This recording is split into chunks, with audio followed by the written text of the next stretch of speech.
reform its brakes. In short order, we're going to put an end to the reckless conduct of corruption and unbridled greed that have caused the crisis on Wall Street.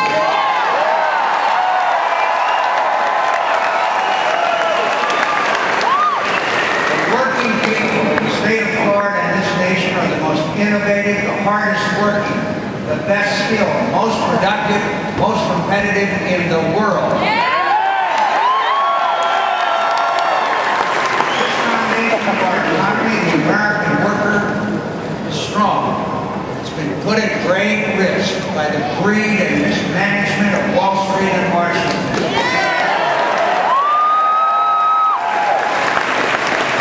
Give me some straight talk, my friends. Broken, we've seen self-interest, greed, irresponsibility, and corruption undermine the hard work of the American people. It's time to set things right, and I promise to get the job done.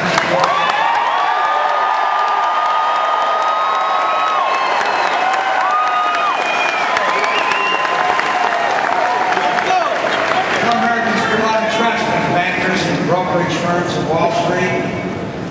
Depend on the financial service sector to protect their savings, IRAs, 401ks, and pension accounts.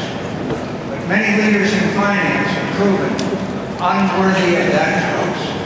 Government has a clear responsibility to act in defense of the public interest. That's exactly what I intend to do.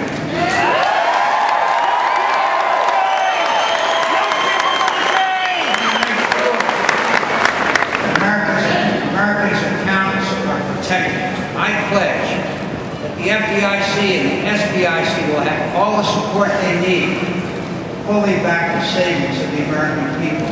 Too many people on Wall Street recklessly wagering instead of making the sound investments we expected of them. When their companies collapse, it seems only the CEOs escape the consequences.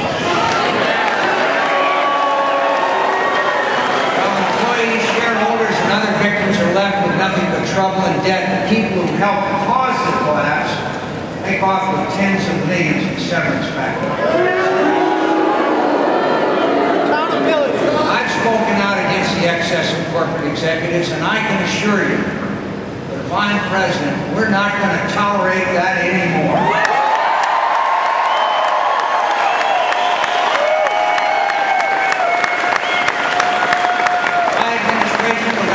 People on Wall Street responsible. We're going to enact and enforce reforms that make sure that these outrages, and they are outrageous, never happen in the first place.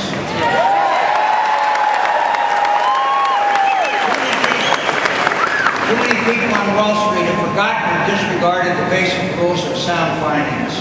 In an endless quest, easy money, they dreamed up investment schemes that they themselves don't even understand.